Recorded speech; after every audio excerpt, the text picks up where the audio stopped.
Almost all corset dresses have lacing, including those that have zipper. They also have lacing on the inside. I'm going to show you the whole process of cutting and sewing the lacing part of a corset dress.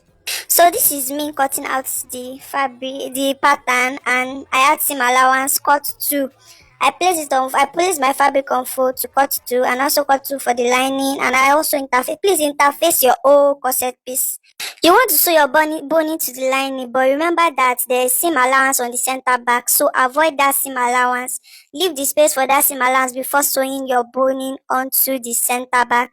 So this is it. I've sewed the boning to both sides, and before I sew the next boning, I want to leave the space where the garment will be. So I'm just measuring the garment to see how much space it will take before I sew the next boning. So this is me after I've measured the space out. I now sew the second boning. You can sew extra boning to the lacing area to enforce it, but you should sew boning to the neckline as well. I'm not including boning here, but you should sew boning to the neckline. I'm just using this as a tutorial. I open up the main fabric and place the lining pieces on each side, right sides facing each other. So I will sew along the neckline and along the center back. You can place your yoke in between now before sewing the neckline if you are adding yoke. So yeah, I'm just turning it out. So after turning, I will sew on the main fabric, following the boning that is inside, following the boning line that is inside. I'm going to sew on the main fabric. Please use matching thread for yours.